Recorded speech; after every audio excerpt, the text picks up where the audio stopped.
आपको याद होगा कि किस तरह से पिछले महीने श्रीनगर के शहर ख़ास के सफ़ाकदल एरिया में एक हाहाकार मची जब फैज़ान रसूल नामी एक शख्स हैं, सुनने में ये आया कि म्यांमार में उन्हें कैप्टिव रखा गया है। उसके बाद उनके पेरेंट्स से भी बातचीत हुई हमारी, और आज फाइनली वो यहाँ अपने घर पहुँच गए हैं। मज़ीद बात करते हैं उनसे। फैज़ान, बताएं कि ये जो सारी जर्नी है ये कैसी रही, क्या रीज़न रहा और क्यों आपको अबडक्ट किया गया था म्यांमार में? सबसे पहले तो अल्लाह ताला का शुक्र है। तो जर्नी बहुत टफ थी। अगर कोई नॉर्मल इंसान भी होगा वो ये सब देख नहीं पाएगा जो मैंने देखा है। मैं अब अपने दुश्मनों को भी नहीं चाहता हूँ कि वो ये सब देखे। ऐसा टफ था सिचुएशन वहाँ पर रहना भी, एक एक दिन निकालना बहुत, मतलब उसके लिए बहुत सब्र चाहिए,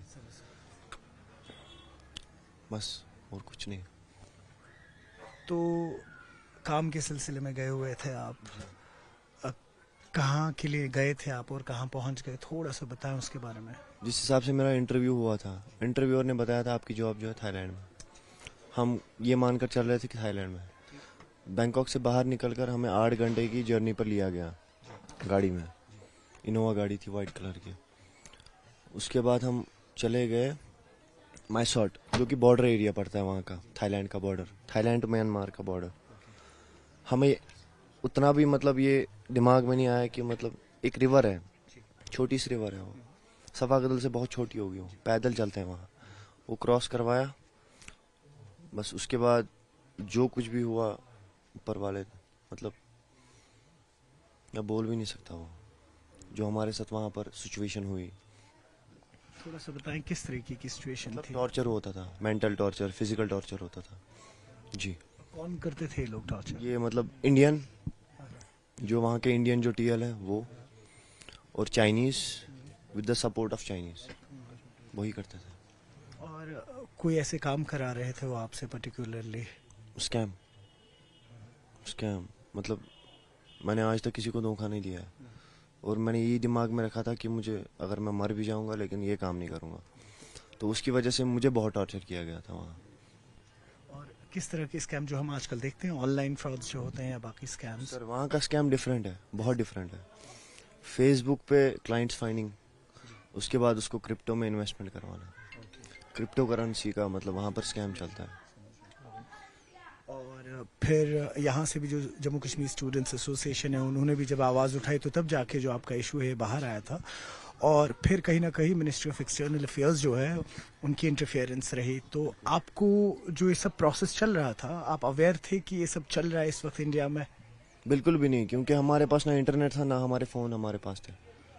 मैं शुक्रगुजार हूँ मतलब उन सब का जिनने इन सब मामलों में मतलब कुछ गौर गौर गौर किया और हमें घर ले आए सबको। मतलब हमारी वहाँ ऐसी टफ सिचुएशन थी, कोई बर्दाश्त नहीं कर पाएगा। बस लास्ट में ये पूछना चाहूँगा आपसे कि कुछ और बच्चे थे जो आपके साथ थे वो भी लौटे हैं, और या कुछ ऐसे लोग जो वहीं पे रह गए हों? सर हम टोटल 31 इंडियंस थे। 31 इंडियंस में से सारे इंडियंस जो हम रेस्क्यू करके हमें दिल्ली ले आए, सब वहाँ पर अब इंडियन नहीं है। मे बी किसी पार्क में हो सकते हैं जो अभी काम कर रहे हैं या जो रेस्क्यू हुए हैं, उनका पता नहीं। जितने मतलब जो मेरे साथ रहे थे वहाँ कैंप में, 31 टोटल इंडियन थे हम, और वो सारे आ गए। कुछ और कंट्रीज से भी थे फैजान वहाँ पे? सर बहुत सारी कंट्रीज के हैं, रशियन, मलेशिया, थाईलैंड, लाओस, जिनको आधों को किडनैप, चाइना, आधों को किडनैप करके लाया गया था। सबकी एक ही कहानी थी, हमें कोई काम एक और बताया था और यहाँ पर काम कुछ और हो रहा है उसी चीज़ के लिए। और आपने नहीं माना, जाहिर सी बात है, आपने गिव अप कर दिया, कहा कि इस स्कैम का हिस्सा नहीं बनना है मुझे। तो तब जाके टॉर्चर भी किया है आपका? बहुत टॉर्चर होता था, पुशअप करवाते थे, सिटअप्स करवाते थे, 100 150 और मेरे लिए वो नॉर्मल था उनके साथ। मैं स्माइल करके वो सब कुछ कर लेता था, लेकिन ये काम मैंने नहीं किया। और फिर जो पूरी प्रक्रिया रही वापस आने की, बस उसके बारे में थोड़ा सा बताएं। सर सबसे पहले तो शुक्रगुजार हूँ मैं एम्बेसी वालों को, जिनने मौके पर जो स्टेप उठाया और हमें रेस्क्यू करके वहाँ से निकाल दिया। तो बाकी सफ़र वो बहुत स्मूथ लगा एज़ कम्पेयर टू जिस जगह पे हम थे, बहुत ज़्यादा स्मूथ लगा। तो पहले हमें बैंकॉक थाईलैंड म्यांमार से बॉर्डर पे ले गए। उसके बाद बॉर्डर पे हमारे वहाँ पर एम्बेसी के लोग थे इंडियन। मैं पहली बार इंडियन देख के मैं खुश हो गया, जो मतलब हिंदी में बात कर रहे थे, क्योंकि वहाँ पर किसी को इंग्लिश भी नहीं आती है ठीक से। वो मतलब इशारे में समझते हैं, या तो ट्रांसलेट गूगल ट्रांसलेट यूज़ करते हैं। तो उनको देखकर पहले उनने हमारा प्रोसेस किया, हमारे कार्ड जो मिले थे हमारे इमिग्रेशन के time, number wise serial wise check किया, फिर बस में ले जाया गया। फिर थाईलैंड पे एक और प्रोसेस हुआ। थाईलैंड के बाद हमें बैंकॉक ले जाया गया। वहाँ से फिर हमारी टिकट्स बुक कराई गई और इमिग्रेशन पार्ट भी क्लियर करवाया गया। फिर हमें ले गए फिर हमारी फ़्लाइट थी 11:15 बजे की। फिर हम दिल्ली के लिए। दिल्ली के लिए।